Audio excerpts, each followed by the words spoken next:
सोचो एक ऐसा अपार्टमेंट जहां अंधेरा होने से पहले हर दरवाजा कसकर बंद कर दिया जाता है। कोई भी इंसान बिना वजह अपने कमरे से बाहर नहीं निकलता, और अगर रात में कोई दरवाजा पीटे या मदद के लिए चीखे तो किसी भी हालत में दरवाजा नहीं खोलना होता, क्योंकि रात होते ही यह अपार्टमेंट इंसानों का नहीं रह जाता। यहाँ रहने वाले लोग एक एक करके खतरनाक मॉन्स्टर्स में बदलने लगते हैं। वे पहले इंसानों का रूप धरते हैं, लोगों से दरवाजे खुलवाते हैं और फिर उनका बेरहमी से शिकार करके सारा खून चूस लेते हैं। सुबह होते ही वे फिर अंधेरे में गायब हो जाते हैं। इसीलिए रात ढलते ही पूरा अपार्टमेंट खुद को कमरों में कैद कर लेता है। लेकिन एक दिन कुछ नए लोग इस अपार्टमेंट में रहने आते हैं और उन्हीं में से एक ह्यूनसू होता है। अपने माँ बाप की सड़क हादसे में मौत के बाद वो यहाँ अपनी नई जिंदगी शुरू करने आया था, लेकिन उसे जरा भी अंदाजा नहीं था कि उसने रहने के लिए दुनिया की सबसे खतरनाक जगह चुन ली है। पहली ही रात जब वो सोने की तैयारी कर रहा था, तभी बाहर से उसे एक अजीब और डरावनी आवाज सुनाई दी। उसने हिम्मत करके दरवाजा खोला और बाहर देखा तो पूरा कॉरिडोर नूडल्स के बिखरे पैकेटों से भरा पड़ा था। जैसे ही वो उन पैकेटों का पीछा करते हुए आगे बढ़ने लगा, तभी उसके सामने एक खौफनाक नजारा आ गया। एक बिल्ली का कटा हुआ सिर लुढ़कता हुआ कोने से बाहर आया, फिर एक खून से सना हाथ अंधेरे से बाहर निकला और उस सिर को वापस अंधेरे में खींच ले गया। यह खौफनाक मंजर देखकर ह्यूनसू बुरी तरह घबरा गया। वह तुरंत अपने कमरे में भागा और कंबल के अंदर छिप गया। तभी बाहर कॉरिडोर में किसी के कदमों की डरावनी आवाज गूंजने लगी। ऐसा लग रहा था मानो कोई उसके दरवाजे के ठीक सामने आकर रुक गया हो। अगले ही पल डोरबेल बज उठी। तभी उसे एक लड़की की आवाज सुनाई दी। कोई घर पर है?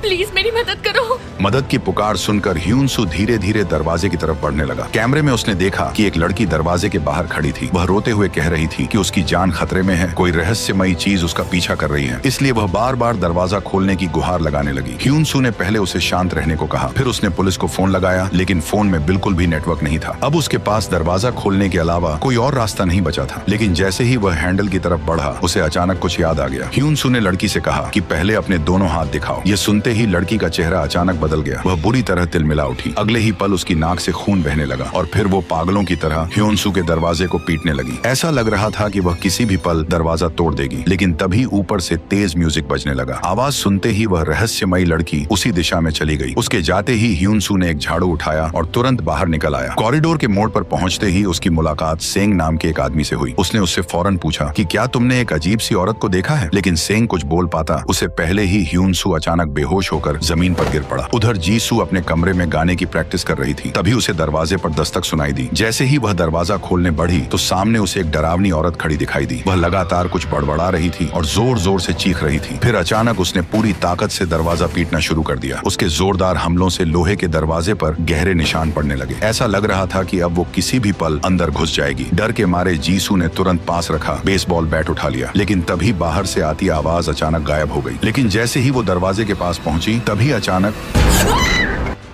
दरअसल जिसे देखकर जीसू डरी थी वो असल में सेंग था। जीसू ने उसे तुरंत अभी अभी हुई पूरी घटना बता दी। फर्श पर फैले खून के निशान देखकर उन्हें शक हुआ कि शायद वो रहस्यमयी औरत खिड़की तोड़कर बाहर निकल गई है। उधर इसी अपार्टमेंट में रहने वाले ली को इस आने वाले खतरे का जरा भी एहसास नहीं था। वो तो नाइट शिफ्ट के लिए नीचे जाने की तैयारी कर रहा था। लेकिन जब उसे पता चला कि लिफ्ट बंद पड़ी है, तब उसे सीढ़ियों से नीचे उतरना पड़ा। नीचे पहुंचकर उसने देखा कि अपार्टमेंट का मेन गेट बंद है। इतना ही नहीं, रहने आए नए लोग भी वहीं नीचे फंसे हुए थे और सबसे बड़ी बात, किसी के भी मोबाइल में नेटवर्क नहीं आ रहा था। लेट होने से बचने के लिए ली ने गुस्से में सिक्योरिटी रूम का दरवाजा तोड़ दिया। वहीं मौजूद एक लड़की लैंडलाइन से 119 पर कॉल करने लगी, लेकिन वह फोन भी बिल्कुल काम नहीं कर रहा था। तभी एक अंकल ने कंट्रोल पैनल के सारे बटन दबाने शुरू कर दिए और इसी दौरान उसे शटर खोलने वाला स्विच मिल गया। जैसे ही शटर ऊपर उठने लगा, तभी गोद में कुत्ता लिए खड़ी महिला ने सबसे पहले बाहर कुछ अजीब देखा। दरवाजे के ठीक सामने करीब 3 मीटर लंबा एक डरावना साया खड़ा था। उसी वक्त कंट्रोल रूम से लौट रहे ली की भी उस साये पर नजर पड़ गई। उसे देखते ही वह पूरी ताकत से चिल्लाया, लेकिन अब बहुत देर हो चुकी थी। अगले ही पल वह राक्षस शीशा तोड़कर सीधे अंदर घुस आया। उसने अपनी लंबी चिपचिपी जीभ से एक आदमी को हवा में उठा लिया और देखते ही देखते उसका खून चूसना शुरू कर दिया। जब वह नीचे गिरा तो उसके शरीर में हड्डियों के अलावा कुछ भी नहीं बचा था। इससे पहले कि वो किसी और पर हमला करता, अचानक ली ने फायर एक्सटिंग्विशर उठाया और पूरी ताकत से उस राक्षस पर स्प्रे करना शुरू कर दिया। हैरानी की बात यह थी कि वह राक्षस सचमुच पीछे हटने लगा। तभी ली जोर से चिल्लाया कि जल्दी से शटर बंद करो। डरा हुआ अंकल तुरंत होश में आया और वह भागते हुए कंट्रोल रूम की तरफ दौड़ पड़ा। लेकिन जैसे ही रोलिंग शटर नीचे आने लगा, ली के हाथ में पकड़े फायर फायर एक्सटिंग्विशर की गैस खत्म हो गई। अब उनके पास उस राक्षस को रोकने का कोई तरीका नहीं बचा था। अगले ही पल वह राक्षस फिर उनकी तरफ बढ़ने लगा। उसी वक्त एक लड़की अचानक दौड़ती आई और पूरी ताकत से राक्षस को धक्का देकर बाहर गिरा दिया। ली तुरंत शटर के नीचे खड़ा हो गया ताकि लड़की अंदर आ सके, लेकिन जैसे ही वो दौड़कर वापस आने लगी तभी अचानक राक्षस ने उसके पैर को अपने पंजों से बुरी तरह जख्मी कर दिया। आखिरी सेकंड में ली ने हाथ पकड़कर उसे अंदर खींच लिया। जैसे ही शटर बंद होने वाला था तभी राक्षस की करीब 3 मीटर लंबी जीप बिजली की रफ्तार से अंदर आ घुसी।